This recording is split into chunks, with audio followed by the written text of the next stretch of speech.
Welcome to the wonderful world of dance, bringing you exclusive interviews with top dancers and choreographers and reviews of the world's best companies across the globe.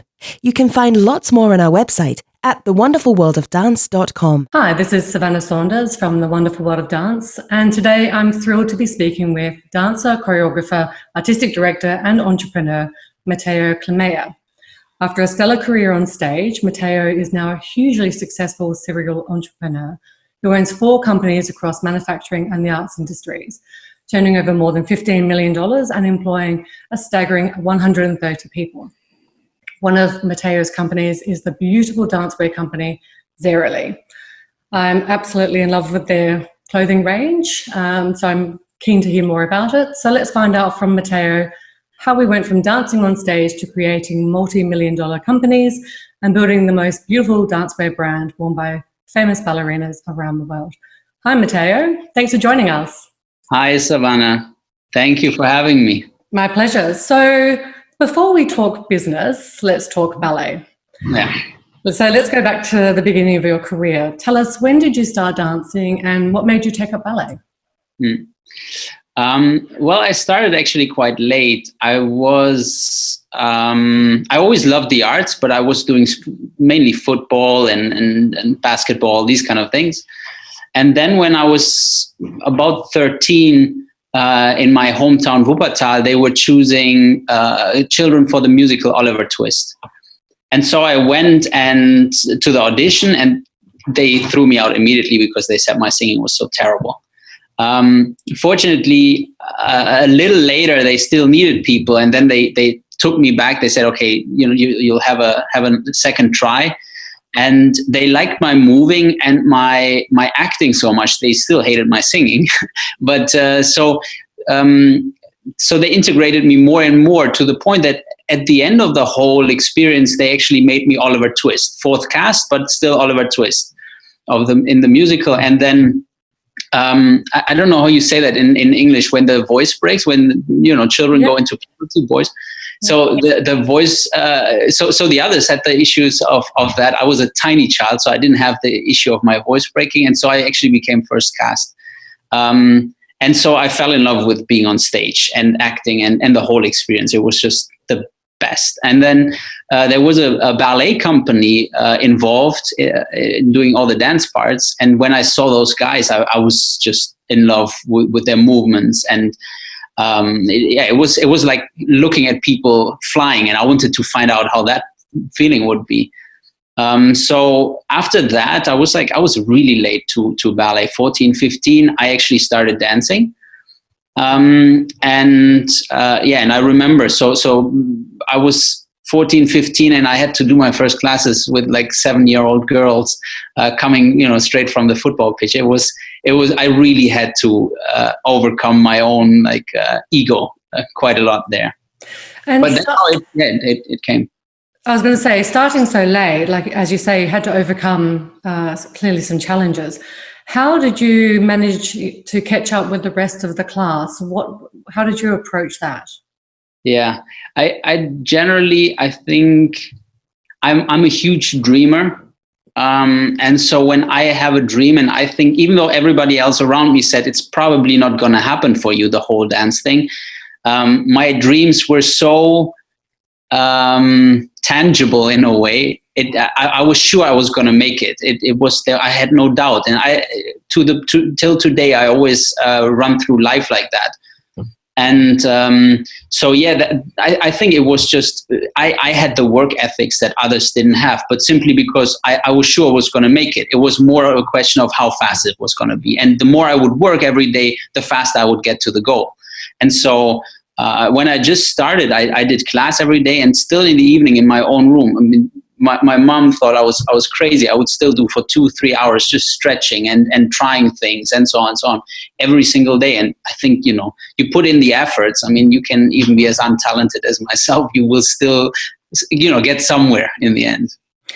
I read that you were so determined to become a professional ballet dancer that you went to, as you say, some quite extraordinary intellectual lengths to improve your physical abilities, including studying the anatomy of fleas. Is that right?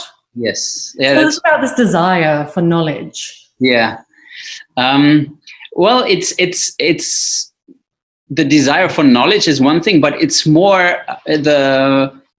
as I said at the beginning, I wanted to be able to fly, and I was actually an extremely bad jumper. I really couldn't jump very well.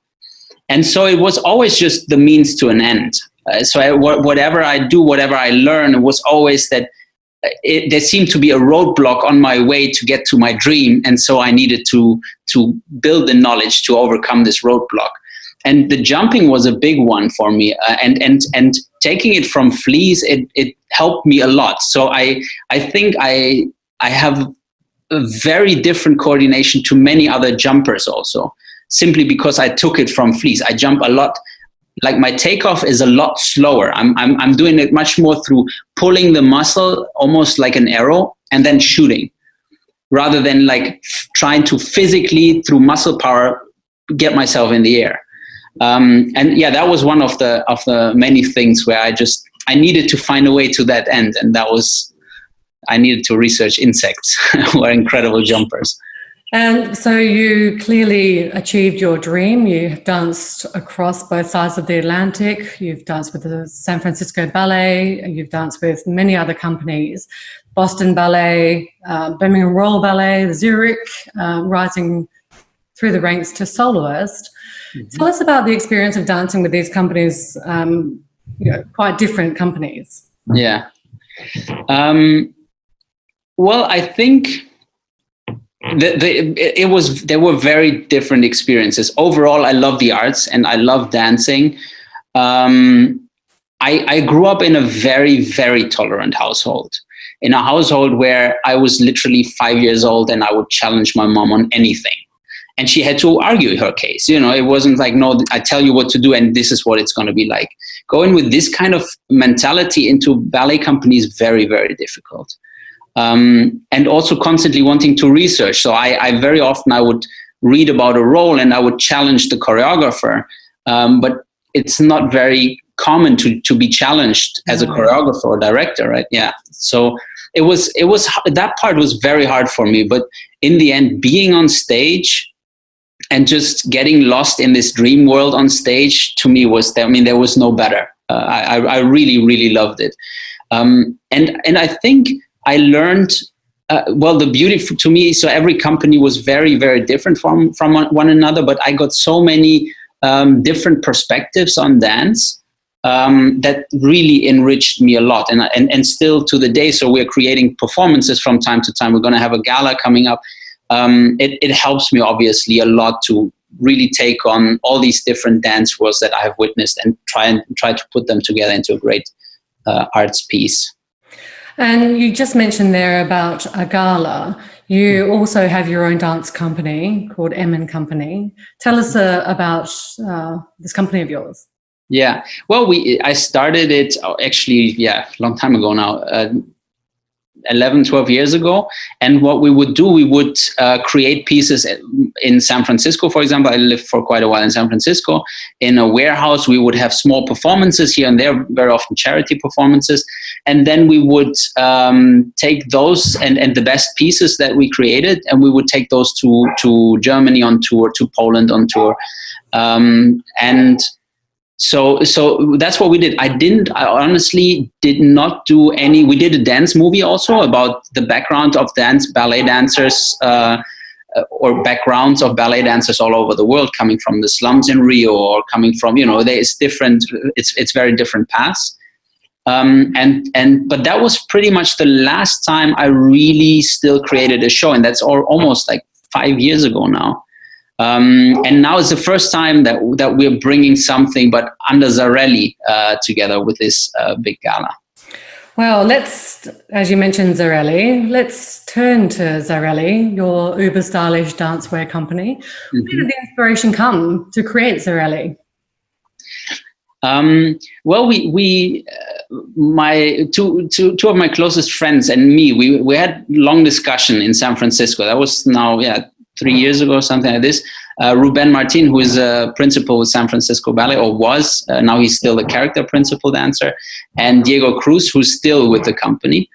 And we had long discussions because we said, actually, so a lot of dancers start wearing Lululemon, for example, in rehearsal, or whatever is out there, besides the typical Nike and Adidas.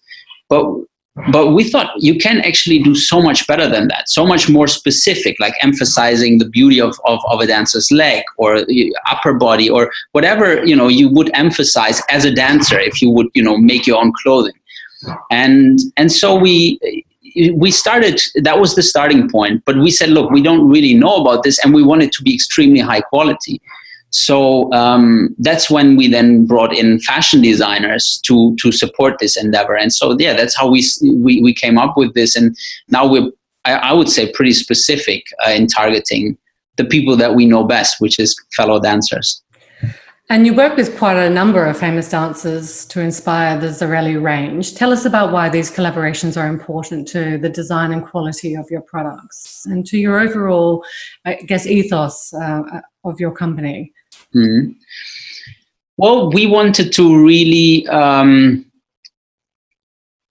understand the customer in the end and really cater to what they want. And I honestly feel like maybe Yumiko would be another one that really understands dancers because she has been a dancer, but most other companies are run by business people rather than dancers. And so our ultimate goal was to have as many dancers in as many roles as possible within the company, simply because they're the people that understand these dancers and their needs the best. And frankly speaking, a lot of these people, a lot of our role models, these principals from all over the world, and also ambassadors, people that we work with, are simply friends of ours. And, when we talked to them, we said, look, we really want to do this thing. They were just super excited about it. And and that's how it came together. Really, a lot of, big friends network almost in a way.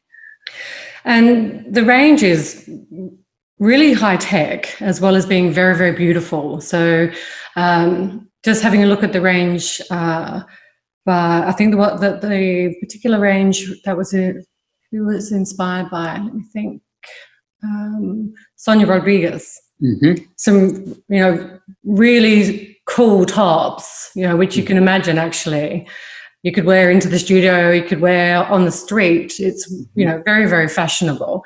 And I'm just wondering sort of about what your vision is for the company going forward, because you've got quite a specific range at the moment. Are you thinking about other types of products that you'd like to introduce, or are you going to stick more with the sort of, the active wear, dance wear? What's the future look like? Yeah, definitely active wear, dance wear. And we are going step by step, because if you look at what we're doing, we have been very much about ballet, to the point that people very often say, well, this is really great stuff, but it doesn't seem like you're communicating to me right now. I'm in yoga, for example. And so for us, we're now step by step trying to broaden, and we're going step by step because we have been doing a huge mistake a half a year ago, where we said, okay, we are fairly established now in the ballet market. Let's move out and cater to mainstream people. And that was a big mistake, because we did such a big jump that suddenly our initial ballet audience didn't really understand what we were doing and whether they were still the people we communicated with. And the new people that we tried to get in as customers were people that said, well, you seem to be too specific for me. So suddenly we were like in the middle of nowhere. And we really had to pivot the company back to our initial starting point, which is really ballet. And now we learned we have to go step by step, now going out into maybe hip hop dance and jazz dance and other dance ranges, then Pilates, yoga, and gyrotonics. That is fairly close as a workout way to dancing. So really go much slower than we did. And yeah, I hope going forward we can also capture new markets, of course, like this. But I think our focus is really strengthening the dance market. And with your background in managing companies, there must be quite a lot that you can take from the other companies that you run. Tell us a little bit about your sort of other businesses after you stepped off the stage and you had this great international career. You made what seems to be quite a dramatic career change. Yeah. You went and worked for a manufacturing company, is that right? Yeah. Yeah, well, I was going to work for them, but then they went bust. So if I wanted to save my job, I probably would have to buy this thing. So and that's what I did. I bought them out, the people that were owning it, at literally €1, but I had to take on also the debt. And so that was my first experience. I actually came in, I was going to push their marketing activities. But frankly speaking, I also, I wanted to do something of impact. That was very, very important to me. And so I was looking around there how I can do maximum of impact. And I had actually just failed because half a year before we had this whole initiative bringing a ballet company to Cologne, and we had gotten sponsors and secured funding, and then the city of Cologne decided to close the opera house, and so it all fell flat from there. And then the next opportunity, so I was basically nowhere then, was this marketing gig. And I wanted to keep, I had my other company still, the arts company, and we also started to do rave parties and stuff like this. But I wanted to do something of more significance, at least to me. And that's when this came along. I mean, it was basically a bust company, but when this came along, I thought, if I manage to turn this around, this will really boost my opportunities going forward. And so I did. So you mentioned rave parties there. I'm going to have to stop here and ask you about that, because ballet dancer, manufacturing dancewear, rave company, doing not rave company, but putting on raves. Tell us about that. Yeah. Well, we started putting on raves because, unfortunately, the arts usually don't really pay for themselves a whole lot. So we tried to find ways to make some money, basically. And that was one of the ways. So we had actually in San Francisco, in the warehouse, we had several times that we would start out with a small performance, ballet, so that the community could come in, they could see what we were doing. We got some feedback for the pieces that we would create always for these tours. But then to get more people that were also a little bit outside of the usual arts genre, we had afterwards a big rave party because we had a big space there. And so, then people that came for the rave party watched the show and the other way around. That was actually quite fun. But it really, the initial starting point was, we need to make some cash. So maybe there's going to be a record label in your future portfolio of companies to go with your dance companies. Yeah. I hope not, because I mean, it is fairly stressful. The past years, not going to lie, have been fairly stressful. So tell us about that stress then. Tell us about how you manage these companies with your own dance company and building a new brand over the last couple of years. How do you manage those different elements of your life? What is important is that you always do, at least for me, you always do one thing at a time. I learned it the hard way at the beginning. I would have 2 or 3, let's say, ventures run in parallel. And that doesn't work. At least it doesn't work for me. So what I usually do, I set up a company, I start it up. I'm very involved usually in the starting phase. And then once it runs, I usually get people managing it at some point. So my company is now Polymerics in UK, Polyoptics, which is in Germany.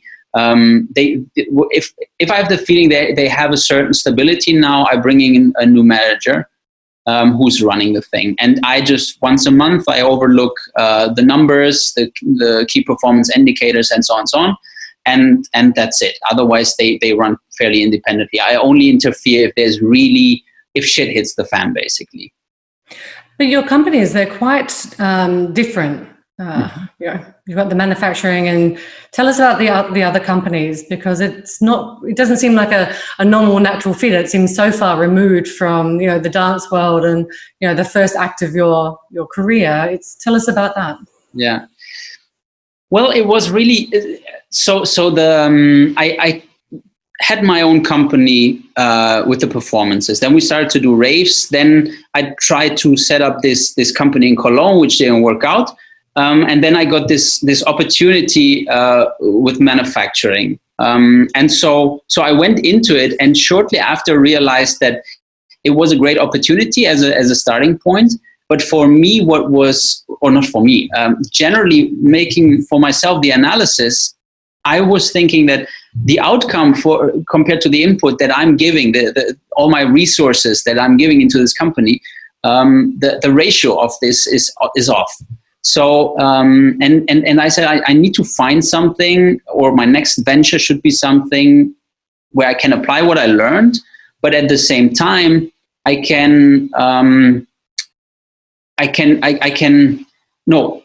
would be strict about the market that I go into being really a growth market. And that's when I went after Polyoptics, which is in the LED market. And it was very specific. I wanted something that is in a growth market. And though the storylines of all these companies is fairly similar or the same, it's a company that's on the verge of bankruptcy. And if you talk to your tax advisors, if you really are about your ecosystem, then those opportunities come by every once in a while, and then you can see what you can do with it. And so then this one came in, and back then the LED market was growing, but we needed cash, and because the company was on the verge of bankruptcy, nobody would give us the cash. So we struck a deal with this Polymerics. So I basically bought a company with debt that was given to us by the selling party, and we had a very clear idea how in the short run we could most likely generate cash from this company to help the whole structure in its entirety. And at the same time, in the long run, we would, because it's not a very futuristic product, we would need to find solutions, which we did in the end. But so it all ties in. I mean, I'm now blah blah blah, but it all ties in, and it all, like, it makes no sense whatsoever like this. But then when you go look into the details, it makes a lot of sense, actually. A lot of commonalities to yeah.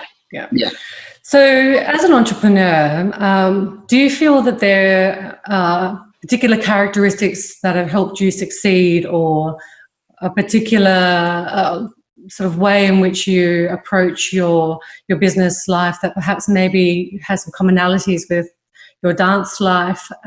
As an entrepreneur, tell us about how you sort of approach the world. Mm-hmm. I think so. The commonalities is persistence.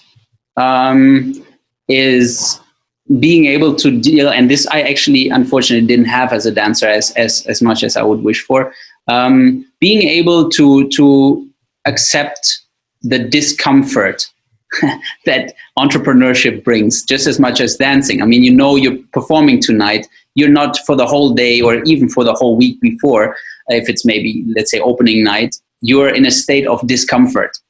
And eventually just to accept this, you will be in a place of discomfort. So just try to switch it off and move on with your life. I mean, you won't get better by actually thinking about the task in front of you. So, and then, persistence, just keep working, even though, every second day you feel like this is never going to happen. If you have an overall picture, and that picture shows you it will happen, then keep going, keep pushing through those bad days. And then I think what is very different to other entrepreneurs is the ability to read people and read people and their postures. I think that's something that's probably pretty different to most businessmen. And I guess that would be from your partnering experience, being in the studio with other dancers and being so acutely aware of not only your own body, but of the bodies of your dancers around you, your dance teachers, your choreographers, ballet masters. So I can see how that would give you this unique perspective in being able to read people. How has perhaps some of the challenges that you faced in your business world been similar, or do you approach challenges in the same way between your dance world and your entrepreneur world? Mm-hmm. I think especially the under pressure moments, to stay focused.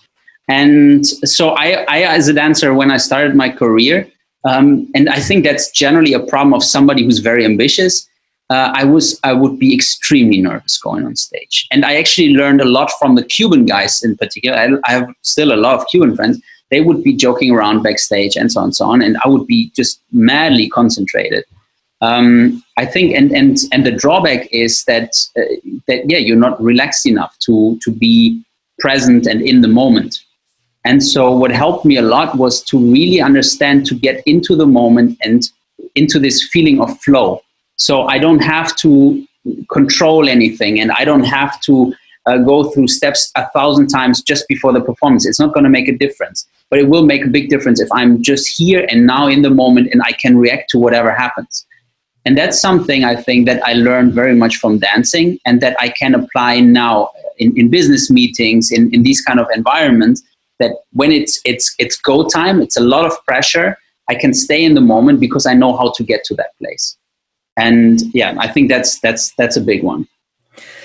You're clearly still quite young and you've already achieved so much. What are your other goals or other sort of ambitions that you talked about before that you are still working towards, either sort of, business-wise or in your personal life, or the things that you do perhaps outside to, relax a little bit? Or what are your goals? What are your dreams you're still looking to pursue?